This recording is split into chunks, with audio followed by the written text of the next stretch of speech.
At our level, what we ask in the models, did you do architectural assessment to make sure that your domain threats are covered? We don't say which domain. It can be AI, and we don't say that you only have traditional development lifecycle, because of course AI development lifecycle is much longer and broader. You have data collection, training, and much more than just one product. But our questions are so generic. We say, are you doing architectural assessment? Do you investigate and collect risks from the market, and based on that prepare some mitigations and controls? That's what we ask. And if you go into guidance, we are recommending different frameworks there and say, look, you can check OWASP AI. We are making use of that strong size of other projects as well. For BSIMM, they have to provide a packaged solution and answer for everything. They cannot say, oh, go to a OWASP project and do that or this. They can, of course, where it makes sense to use, but they have to sell their service, and they are very needed. Welcome to Season 4 of The Elephant in AppSec, the podcast to explore, challenge, and boldly face the AppSec elephants in the room. I'm Alexandra, your host, AppSec enthusiast, and growth manager at Escape. Today, I'm joined by Nariman Aga-Tagiyev, a seasoned cybersecurity architect and threat modeling coach, bringing over 2 decades of experience in the software development industry. As the founder of SecureHabits, he is on a mission to help software manufacturers mature their secure software development lifecycle. Nariman is a familiar face at OWASP Netherlands Chapter events and an active contributor to projects like OWASP SAMM and the Security Champions Maturity Model. In this episode, we dive into a memorable battle Nariman had at RSA conference, where he argued both sides of the SAMM versus BSIMM debate, mostly with himself, after BSIMM expert Caroline Wong couldn't attend. We also explore why organizations often skip the foundational steps before rushing to buy security tools, why true maturity is so rare, and what the new regulatory frameworks like the Cyber Resilience Act mean for businesses in the EU. If you enjoy this podcast, don't forget to subscribe and follow it on your favorite podcasting app or YouTube. It's the best way to avoid missing future episodes. And with that, get ready to hear Nariman's opinions. Dive right in. Hi, Nariman. Super excited to have you on the Elephant and AppSec podcast. Thanks a lot for joining. It was a pleasure to meet you before in person as well, and thanks a lot. Yeah. For stopping by at the RSA event that we organized. And well, even if we're both kind of based here in the Netherlands, you were presenting a session and you told me you had to actually present it yourself and took the whole load on yourself, about the differences of SAMM and BSIMM frameworks. I think for the listeners who maybe didn't hear about it, is to maturity, ways of assessing the maturity of some organization. And you discussed, I think, their key differences, and you kind of had to play the devil's advocate with yourself in the end, right? Yeah. And you worked actually with both frameworks, in the different organizations. I'm actually curious, why did you decide to present about this topic there? Thank you, Alexandra, for having me here. I love listening to your podcast. You always have amazing people, and it's really easy to follow. Nice conversation. I'm very proud to be here, to be invited, and to contribute as well to your nice Thank channel. And indeed, at RSA conference, I was comparing SAMM and the BSIMM. These are two biggest frameworks for software assurance maturity models. I was supposed to be presenting with Caroline Wong, who is a BSIMM expert actually, but there were some accidents, she couldn't join. So I had to take two hats. I would defend a bit SAMM, then go to other side and defend BSIMM. And I hope I did a good job there, because in the end, the goal was that people understand the difference and they know what to pick. And in some cases, BSIMM is better suited. In other cases, OWASP SAMM is better. But we need to take, of course, step back and explain to our listeners what are actually software maturity models. What is it all about? Now, if you want to improve your application security maturity, first you need to understand the state. What you're actually doing. Look at the big picture.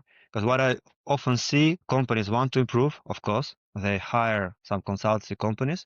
They come in, they look and they say, you should do SCA, Dust, Dynamics, you should do pen test, bug bounty. And those are the very famous, popular topics now, and everybody thinks that's where they should start.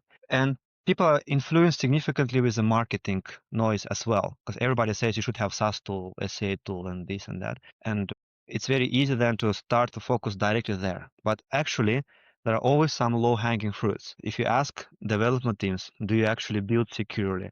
Who has access to your build pipeline? How do you deploy? Do you educate your developers? So even very often, those are not done properly. They don't have risk profile. They don't communicate the risk of their applications.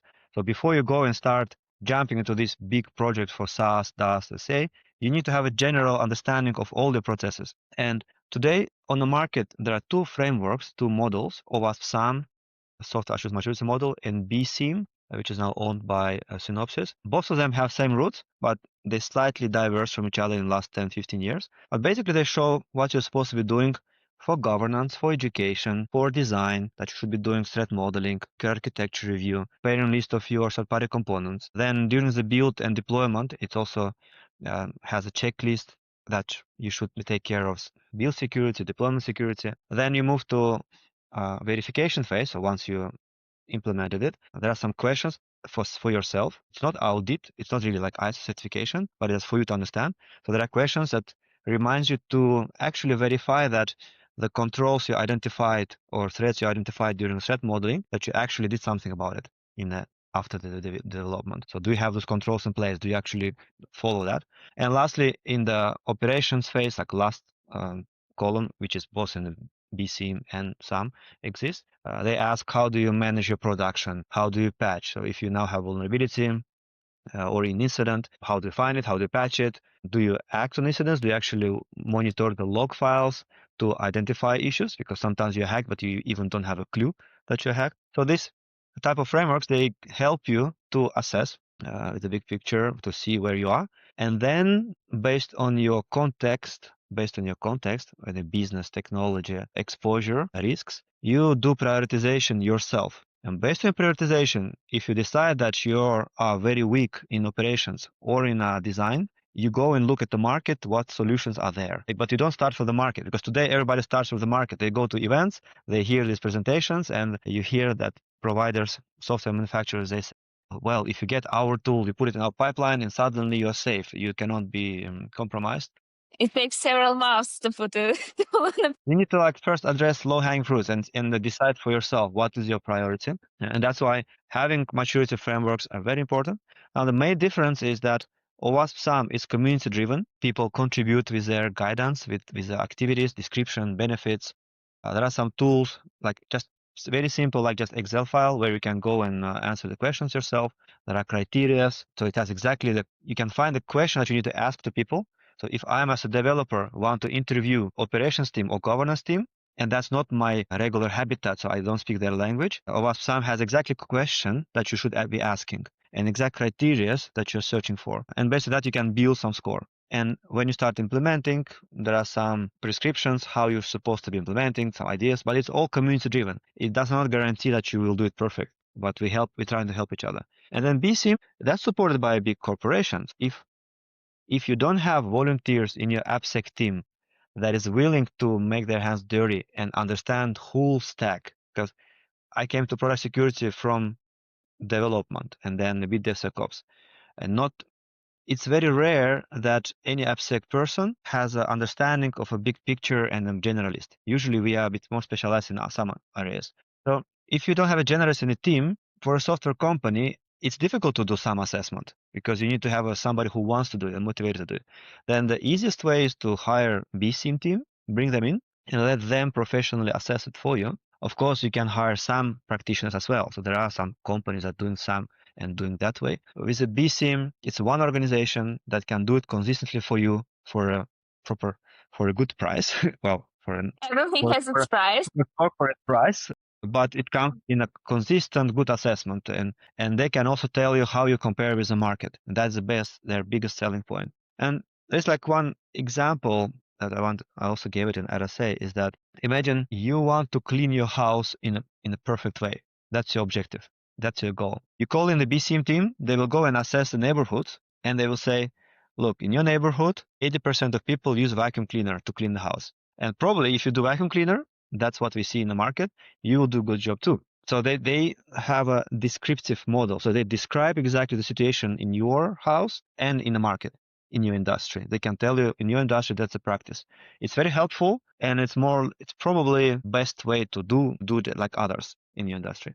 But then if you look at SAMM, they don't go and assess and just tell you like as a first step how you compare to your neighbors. They will come and say, look, you can use vacuum cleaner, you can go to like a robot, you can use like just a broom, how they call it, to do it manually. Yeah, think a broom, yeah. Yeah, and that open source community supports that robot, so you can use that project, or you can hire this. But we don't usually recommend paid providers, but we have a prescription, more or less community driven, where we can tell you how you could do it. And if you don't agree with us, you're always welcome to join our monthly community call, ask your questions, because OWASP SAMM is not about model, it's about community, it's about OWASP community, where we helping each other. And I started myself like that. I was trying to improve our maturity where I was working. I would come to monthly meetings and ask questions where I'm stuck. And slowly I start to be comfortable with the whole horizontal context of the OWASP SAMM. So that's a main difference. But both of them are very important models. I know some consultancy companies have their own in-house checklist that they sell this magic framework, but I think the more visible and public ones are these two. And it is very important actually today to use them, even more important, because if you want to sell anything in European market, going forward, you have to make sure you have secure by design product with the Europe Cyber Resilience Act, right? You probably heard about it. Lots of people are speaking about it. If you search on YouTube and probably at your channel, Alexandra, you will have lots of sessions going forward about it. If you want to have a secure by design product, it's not only design time threat assessment or pen test. You need to have proper software development lifecycle, secure software development lifecycle, SSDLC. And CRA covers from design to implementation, support. You're supposed to be maintaining your components for 5 years. So it applies to any product, any physical product with a software component in it. Fridge, mobile phones, any smart devices, IoT devices, anything you want to sell in Europe with some logic or software in it, you have to comply with CRA. And if you don't, you can lose up to 15 million euro or 2.5% of your global revenue. And revenue means money comes in before you make costs. It's not net profit even. It's a huge money you can be fined. So you need to make sure you have some SSDLC, secure developer lifecycle.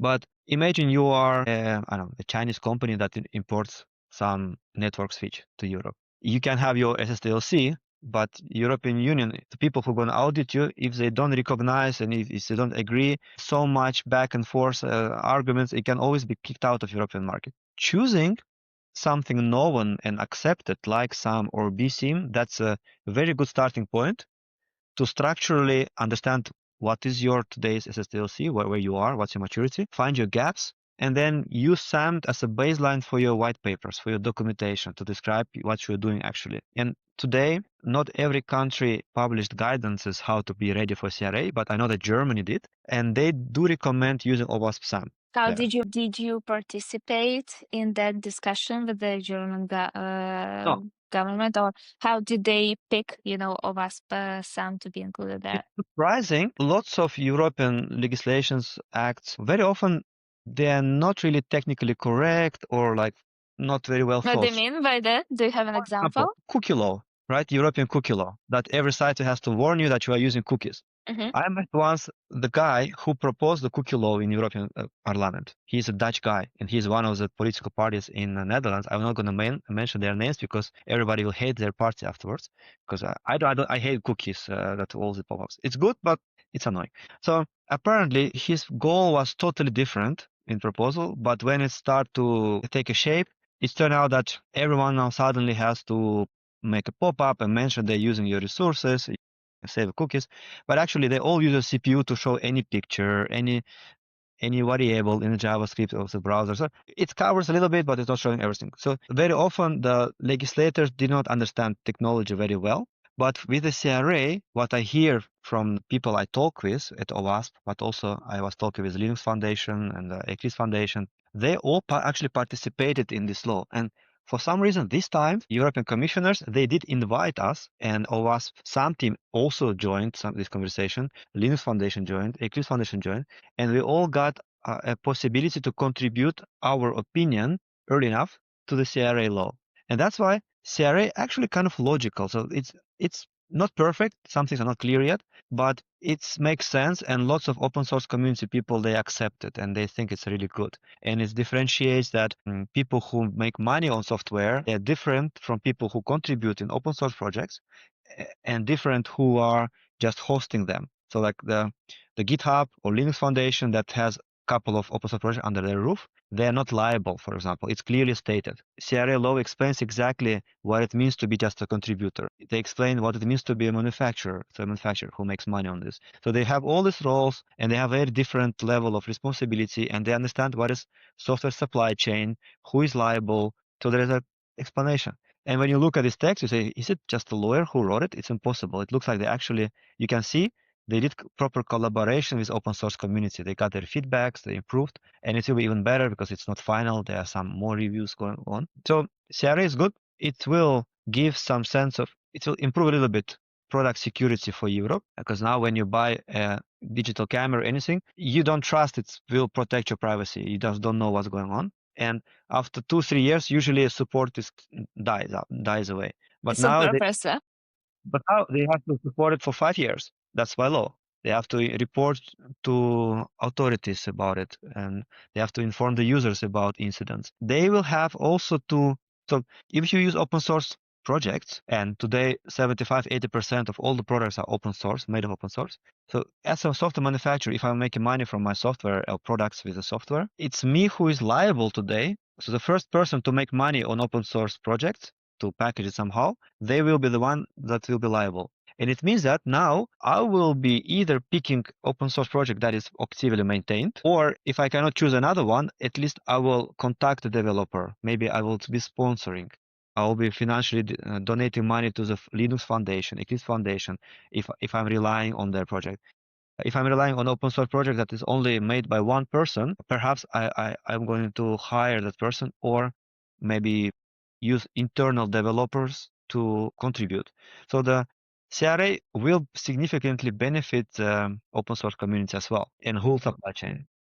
Probably both communities, at least the discussions that I had about CRA recently with some big manufacturers like Signify, that's from Philips, or SML, which are huge companies. For them, it's actually, they consider it very beneficial.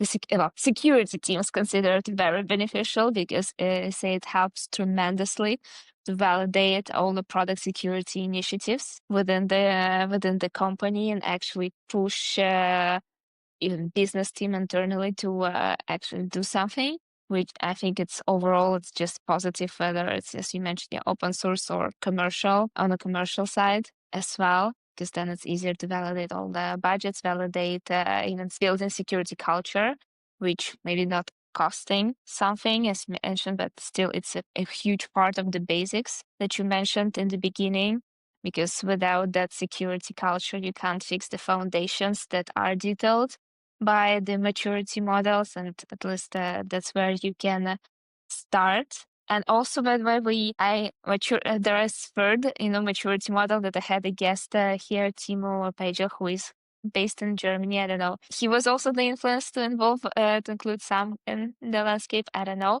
But what is the difference, in your opinion, between SAMM and DSIMM? Yeah, I watched your podcast with Timo about DSOM. He's the person behind it, the driving force. Of course, OWASP projects are often community-driven, so lots of people contributing, but he's really he's doing big contribution to the industry. So DSOM is also maturity model, but it's specializing on a DevSecOps piece connecting to development and automatic continuous deployment, continuous build to the production.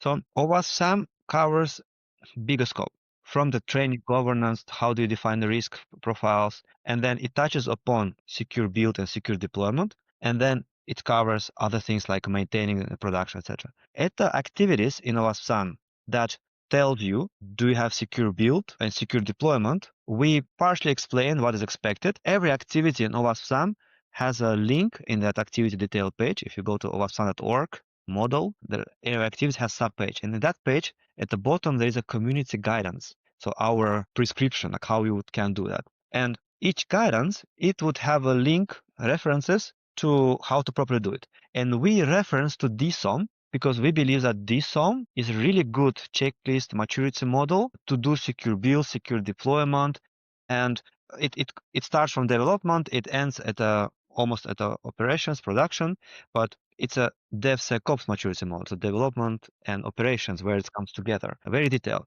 BSIMM is great for DevSecOps people, for developers. It speaks very technical language. So someone who is actually going to make their hands dirty and implement, automate with the SCA, SAST, scanners, like signing the application, they can go to BSIMM and see exactly what they need to do. But someone who wants to show a big picture of overall maturity of that development organization and make a report for the executive or management and say, look, here we are. Our development and build and deployment is mature because using BSIMM, but here's the other parts. Then OWASP SAMM covers a bit of more abstract, higher scope, and it's very technology agnostic. So we don't go into we don't have words like if you have a cloud, do this, or if you do AI, do that, because we try to be as much as possible technology agnostic. It doesn't matter what kind of product you're doing, where you're hosting this, is it on premise, is it on cloud, but it gives you the question. Asking right question is a key here. So we ask you, it's like threat modeling. You also don't ask a threat modeling session exactly, did you think about TLS certificate? You say no. You ask this straight question. You say, is there any risk of someone will be seeing something they're not supposed to be seeing? This is so easy question, right? Is there any button that someone click who is not supposed to be able to click it? Elevation of privilege. So the question, that framework, the threat modeling, it's all about asking right questions. And developers, the people in development, they're so technical. They know what's going wrong. They know about most problems. And same with OWASP SAMM. So we don't go into details exactly what you need to do, but it's a framework that gives you right questions to ask. And then you can go deeper. You can go to DSIMM if you want to drill down to DSIMM. But the SAMM is a place to start. So if you want to improve risk profile, trainings, rations, read first what SAMM recommends, because we will give you links to all the frameworks, and this one will be one of them. But if you're making mobile application and want to do the verification, we will say, oh, MASVS is mobile application security verification standard. But if you're making web, you can use ASVS, application verification standard. So we are the kind of the starting point. And please, if you see that you came there and you don't see what you're searching for, that information, on a Slack channel, you can text us. You can text me on LinkedIn or anyone from OWASP SAMM team. You can just join the community calls, and it's about us. So we are helping each other to make it better. But the idea is that will be the starting point. So you would recommend it to use it in the beginning and to set up the foundations, but then quite often, the organizations, they not a static organism in a sense, especially large organizations where they can actually have security team. They, for example, go to the new market or acquire a new company and need to integrate them, but the maturity of each company is entirely different. In a new market, the maturity is also can be very different. If you need to understand all the compliance regulations there as well. Things like the amount of time that you need to declare, your risk incidents will vary depending on each country. So how often would you need to review the recommendations that are listed in SAMM, and at which maybe specific event? For me, SAMM is something I'm using continuously. So I would do assessment, and I would get first the status. I can see the picture. The next step is to define the target, and I would look at my business context, etc. So I say, okay, this is my maturity in education or threat modeling. I'm doing maybe halfway what should we be doing. Then I define priorities, say, okay, that's the target. And then I define a roadmap. So I can divide into 4 or 5 phases to reach my target. It's up to you to see how far you want to plan in. Lots of companies just say, my target for 2025 is to implement SCA, SAST, or this and that. And then they divide into per quarter phases or 6 months phases. And you make round of implementation of those activities. And at some point, in 6 months or 1 year, you can do reassessment just to see that where we are. Maybe you're not exactly where you were targeting, and you can do another assessment. And I keep repeating this in many conferences already, but saying I love it. It's all models are wrong, but some are useful. And some is a model. And what is a model?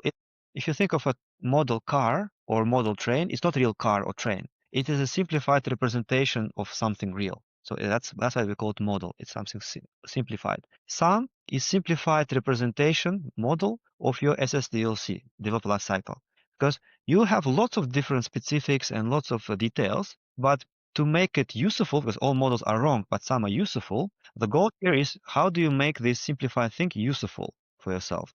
So you need to adapt it to your needs. You need to use it the way you want it.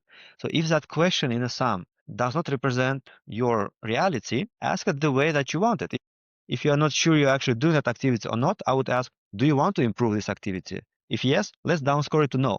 Then we know what to do. So it's not about scoring as high as possible. If I want to do something about that activity, I will on purpose underscore it. I will do it worse than it is, but at least it's on my radar. I know that I want to improve it.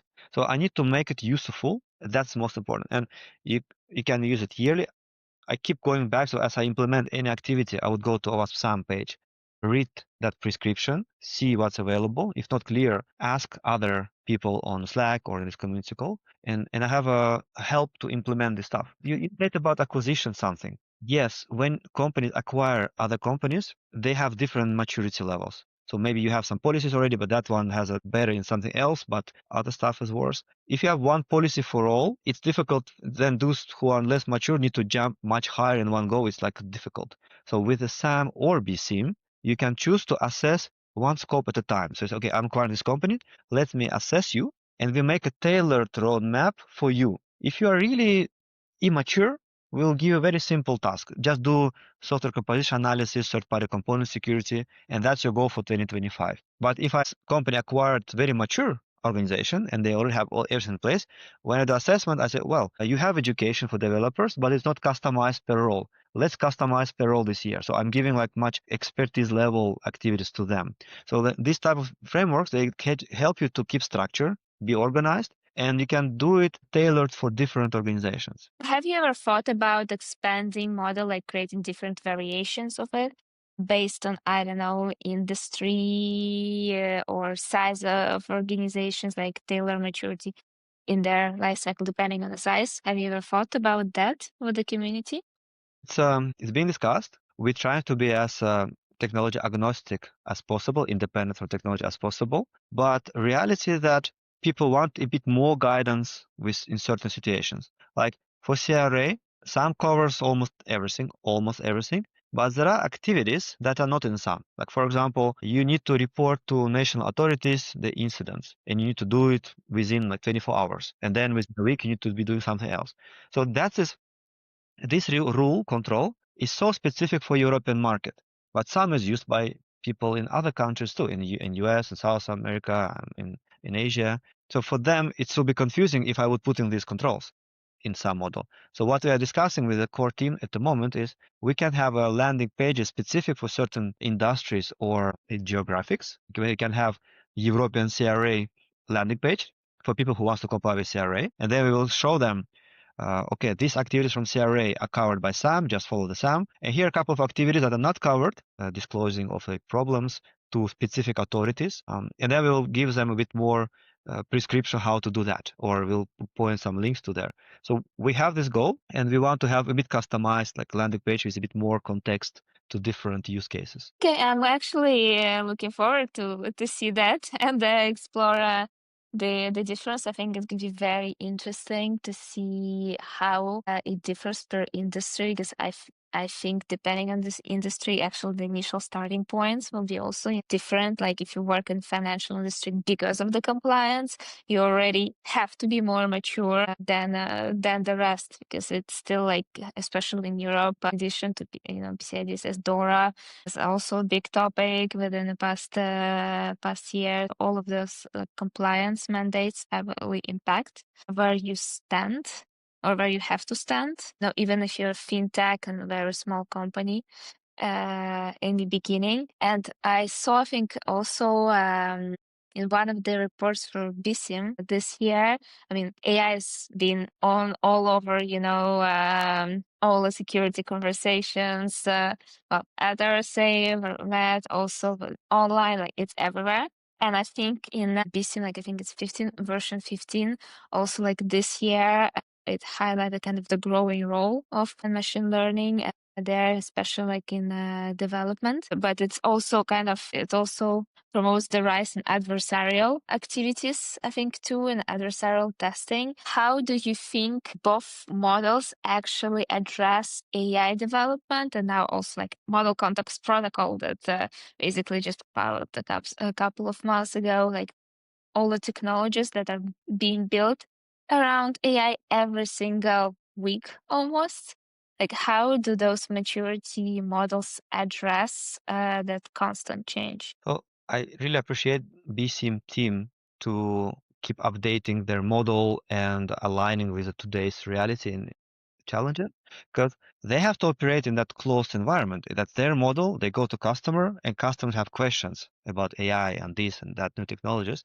So they have to provide some guidances and provide extra questions, extra things. It's great. On OWASP side, we are not this. OWASP SAMM is not covering everything, so we don't have to know everything, because at OWASP there are hundreds of different projects and specializations. We have OWASP AI Exchange project, for example, that's specialized on providing you controls and threats library specific to AI. And we in OWASP don't have to integrate that part directly, because there is a whole team specializing on OWASP AI maturity and the controls, etc.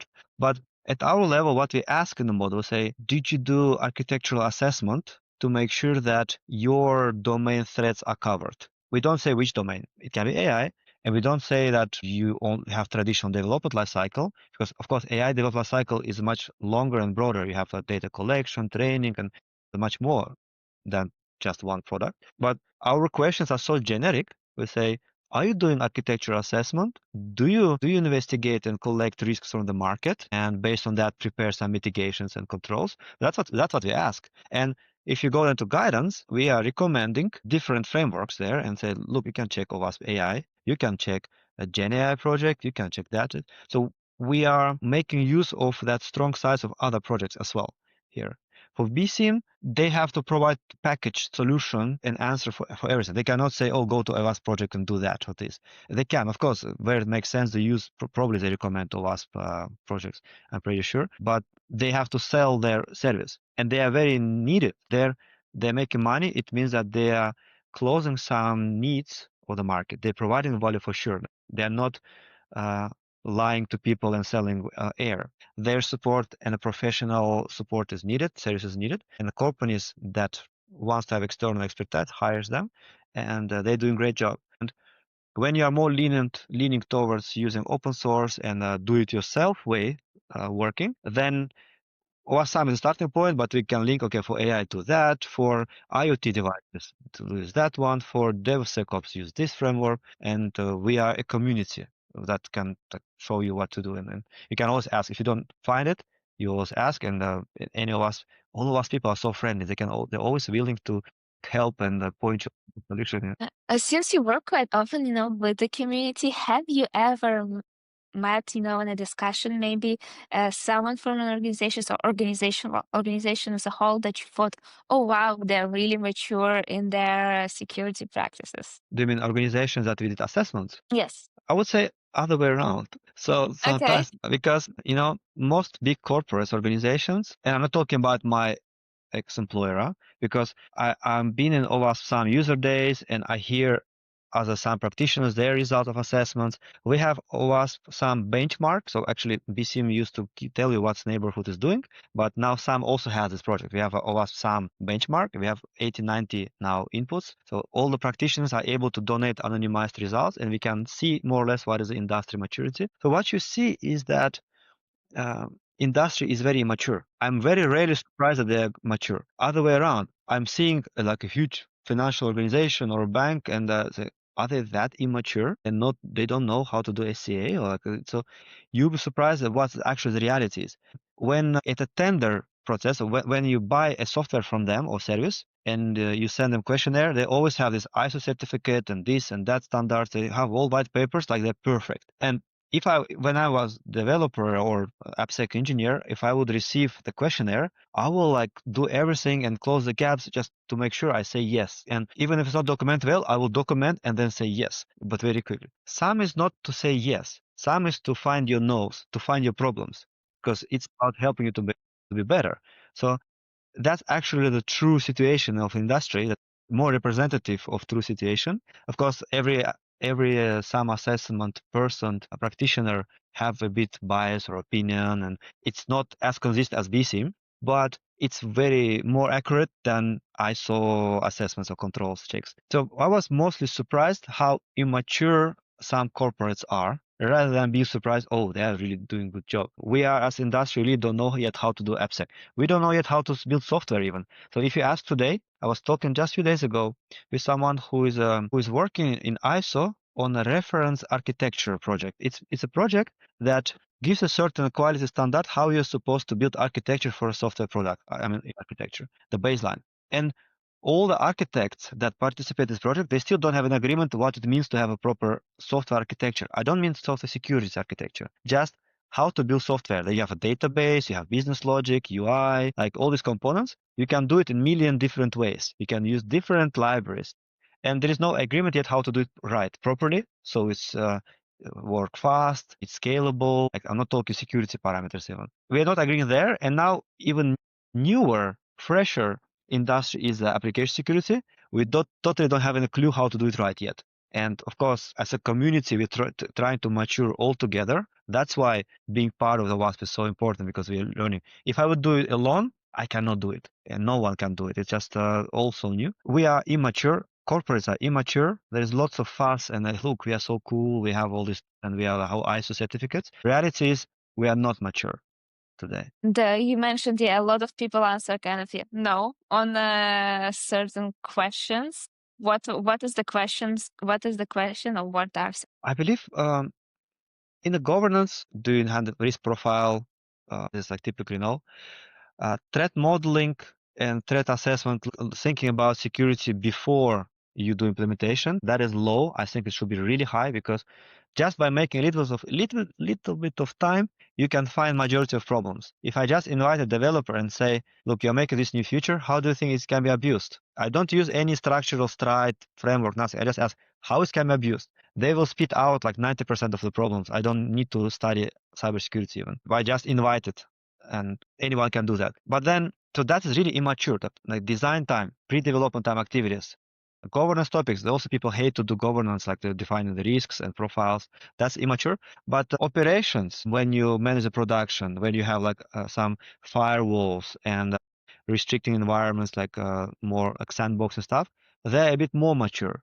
And that is because cybersecurity industry, it started more by IT people in companies who were managing the cloud environment infrastructure. They had to learn about security, how to configure it correctly, the servers and stuff. So if you today look at our industry, like where in my previous employer, we had 50, 60 cybersecurity officers. A majority of them are coming from the IT background and operations background, and maybe 10, 20% come from development background. And that's why the activities that are more about operating and patching and protecting production, that's more mature. And CRA requires you to be very mature there to do post-release activities, incident response, patching, supporting.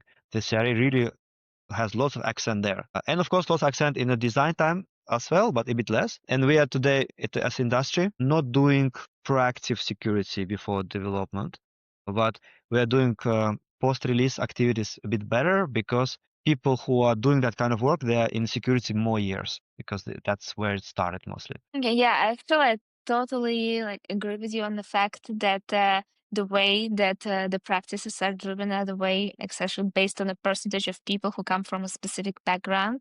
That's what we see. It's the trend that we see on our side. The most of that it's really changing. That even for the past 2 years, like before we used to collaborate more with people who were doing network and IT, and now it's really people who are coming from development, who are passionate about product security and application security, and even the tools that they use and the value is very different. So depending on the background of a person, they're going to implement then the guardrails either based on their area of knowledge and more network security on the API security side, rather than someone who's coming from development background, they're going to to implement something in the CDLC and the environment where developers live, have some good integrations, with the GitHub with ticketing. So that's very different depending on the background, like what are the practices that people implement and even what are the tools they implement first. And so now in the new season, I have one question that I'm asking, always like towards the end. What is your least favorite security buzzword and why? Not sure if you can consider it a buzzword, but I'm getting a bit annoyed when I see in the expos of our events where they say protect your data by using our product, and everybody's is presenting their product like that's the solution for the security. That is the solution, and they're competing with each other. And I'm getting a bit annoyed because actually you don't need to compete in many cases between those providers. Actually, they need to stack together because it's who, so if you look at attack kill chain, there is so many things happening to hack you, to compromise you. They need to discover information about you. They need to weaponize information about you, deliver it, the attack or this or virus to your environment, somehow execute, somehow remotely control it, and then reach their objective by encrypting your disk. And for each this step, if you want to prevent it, you can buy a tool. You can buy a tool to anonymize it. You can put a firewall. You can buy a tool to catch that you're being encrypted with a ransomware. You can catch a tool to have proper component security with SCA or SAS. I'm like too transparent sometimes. If I would have a software product to sell, I would say, look, you can buy my tool is solving this part of that puzzle. That is where I'm not going to save you and your data only with my product. You need all of other people too. You need to buy that product, but you're going to buy mine when it makes sense for you, where it makes sense for you. So I don't like this buzzword that you see it everywhere. Like, oh, we're saving your data. Get us. Yeah, I mean, protecting data is just very, very high level end goal, but quite often it is, it also depends on the maturity. For example, in BSIMM, you define actually depending on the maturity, which also tool need to implement. On my experience, I have more experience with DAST, so quite often it's like you have to be sufficiently mature at certain level to implement DAST tool. Like there has to be on the maturity right moment when it is worth your investment, where you can actually spend time to implement it, and usually it comes after sustenance. You're never going to just buy it out of nowhere. And if there would be one book that you could recommend for the audience, especially for the younger people, to learn more and better about security or maturity in security, who knows, what would it be? I have one favorite book which I've like since recently, and that book can be interesting both for technical people, non-technical, or anyone like who is not even in a software security. That's called Atomic Habits. Did you read? I know. Yeah, I read that one a long time ago now already, Let but read it. yeah. Actually, I have it somewhere here. Free advertisement for the writer. Thank you for the book. So what is it about? How it sparked a very great idea in my mind is that we create lots of controls in cybersecurity. We define white papers, how this activities should be done in every step of the development. But imagine you create lots of controls, like you make a red light at traffic lights. Okay? You say it's green, red, yellow, and that's controlled if there's a camera there to catch you. If there is no motivation or understanding why that control is there and how it helps, there always will be people leaking. People will be hiding their license plate, still trying to pass through the red light. So that just white paper you're creating, the controls you're writing, if you don't consider the human side of it, they will not work because it will leak, the water will leak through your finger. And if people are not motivated, controls will not work. You can scare them, you can punish them for not doing SCA SAST on time, you can call out their names, but it will not be pleasant environment to work. You will just lose your employees. So Atomic Habits talks a lot about making those activities desirable and easy and obvious. So if you want to make third-party component security, how do you make it obvious for developers that there is a problem? It tells. Actually, the book is about personal habits. How to make sure that you go to gym, leave a bag at the door so you see it in the morning. But you can clearly see connection to the business and to AppSec programs. So how do you make it obvious for developers? If it's only AppSec engineer who is looking at the dashboards, but developers never see the problem, it's not obvious. How do you make it desirable? Why they should want it? Why they should understand the value of having a secure component? How do you make it rewarding? So this book explains that behavior science aspect of it. For me, it was a great read, and it really changed my mind how I do AppSec security programs, because now I have two policies. I have one policy, which is a visible white paper that I share. That is like what the controls is, how I do security. And I have like evil plan hidden. That the plan is how I use behavior science to influence people to want to do the policy.